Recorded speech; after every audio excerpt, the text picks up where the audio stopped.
If you could relive one decade of your life, which one would it be? 1970 through 1984, 70 through 84 is 14 years. Yeah.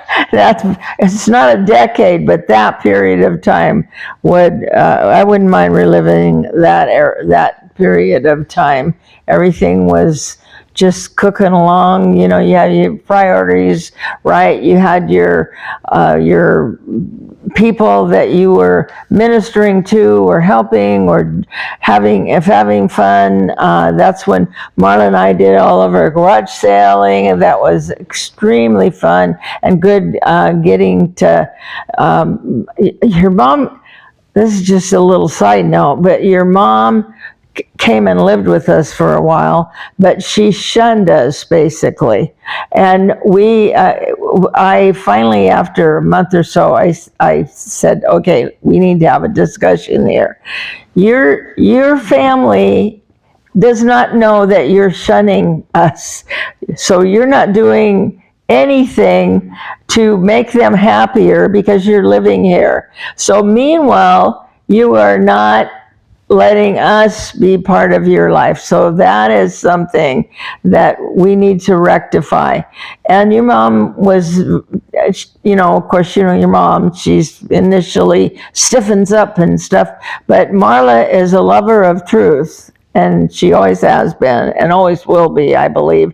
And so she kind of took herself by the scruff of the neck and started opening up and doing things and being friendly with us and being more, so that we had a real good relationship there. And later on, when Marla and I started garage sailing, that ended up being so relationship building, and it was fun, it was enjoyable, and we often talked about deeper things and had really probing conversations, and sometimes confrontational, because Marla had very strong opinions about things, and some of the things that she would want to do, and of course your dad was somewhat afraid of that.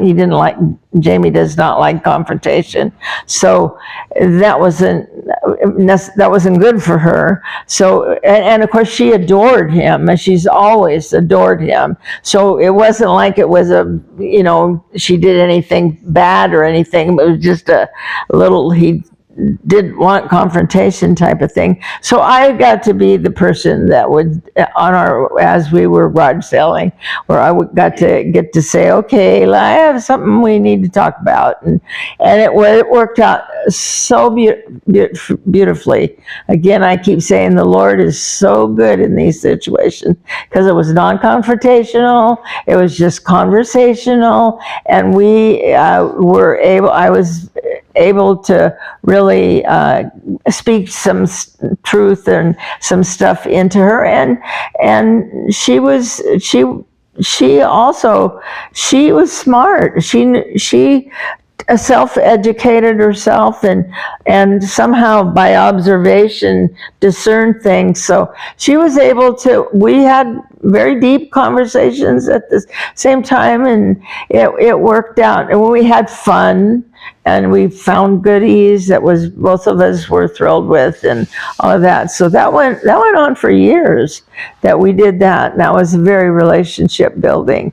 And I really praise God for those type of opportunities. That was good. She's a wonderful woman. Okay. My decade is the 60s. The 60s, you had fast cars and hot women. Yeah, right. Like they'd be hitting on you. Come on now. Really? They were around. Fast cars, hot women. I was the hottest woman you ever messed around with. And freedom. Yeah, I didn't mess around with you. So. Well, not in that sense in school, but lots of freedom. You did eventually mess around with me. Lots of freedom. Gas was cheap.